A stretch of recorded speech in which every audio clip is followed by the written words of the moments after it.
Hi guys, welcome back to beautiful family. आज बनाबो आमी चिली चिकेन। एखाने आमी बोनलेस चिकेन निये निয়েছি, छोटो छोटो करे टुकरो करे काटा आछे। ভিনিগার, সয়া সস, ময়দা আর এখানে কর্নফ্লাওয়ার আর একটা ডিম ফাটিয়ে নিয়েছি।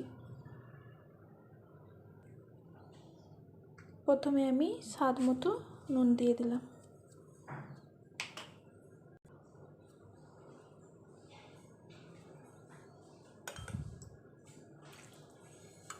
ভিনিগার, আদা রসুন বাটা, গোলমরিচ,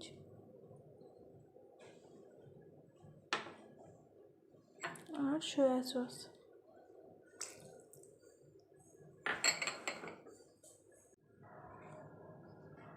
এক চামচি ময়দা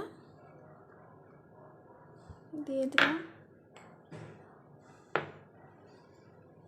2 চামচি কর্নফ্লাওয়ার,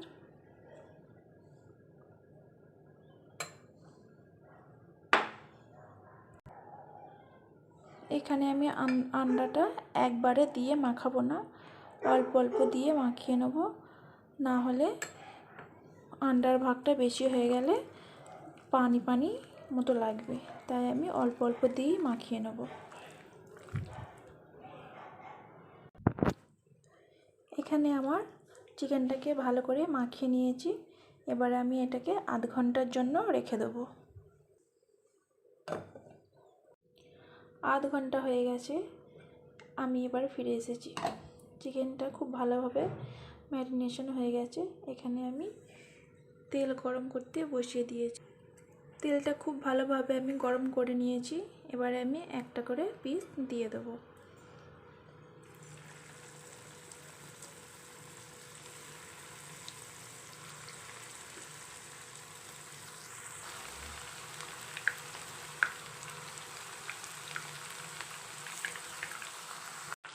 সব দিয়ে দিয়েছি। গ্যাসটা কিন্তু আমি মিডিয়াম হিটে রেখে দিয়েছি। আস্তে আস্তে এবার উল্টে দেবো। এক সাইডটা মোটামুটি কালার এসে গেছে।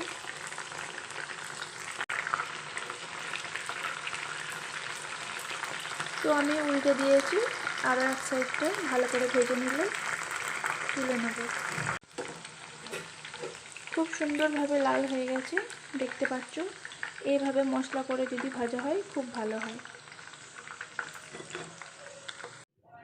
কড়াইটাকে আমি খুব ভালোভাবে গরম করে নিয়েছি। এখানে 2 চামচি সাদা তেল দিয়ে দিলাম।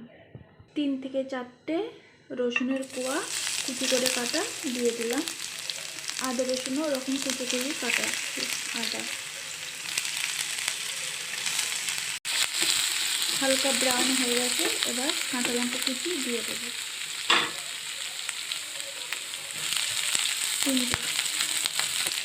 একটা বড় সাইজের পেঁয়াজ এরকমভাবে আমি কেটে নিয়েছি, দিয়ে দিলাম। ক্যাপসিকাম আমি একটা বড় নিয়েছি, ওটাকে এবার দিয়ে দিলাম। খুব একটা ভাজবো না, হালকা ব্রাউন মতো ভেজে নেব।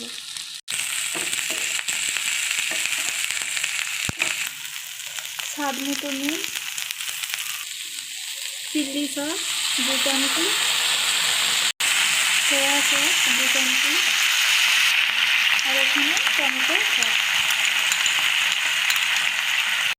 ভালো করে আমি মিক্স করে নেব। 1 চামচি কর্নফ্লাওয়ার গুলে রেখে দিয়েছিলাম, এবার ওটাকে আমি দিয়ে দেবো।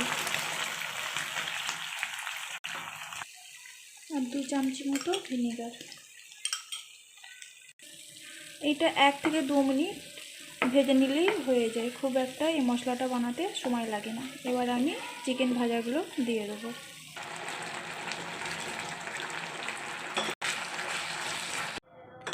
তোমরা যদি একটু পাতলা খেতে চাও তাহলে কর্নফ্লাওয়ার মাপটা একটু কমিয়ে দেবে। যেহেতু আমি একটু মোটা করেছি, কর্নফ্লাওয়ার মাপটা একটু বেশি দিয়েছি। তো এইভাবে বানালে খুব সুন্দর আর খুব টেস্টি হয়। গোলমরিচের গুঁড়োটা দিয়ে নামিয়ে নেব। এরকমভাবে বানালে খুবই টেস্টি হয়। আশা করি এই তোমাদের রেসিপিটা খুব ভালো লাগবে। লাইক, সাবস্ক্রাইব, কমেন্ট করতে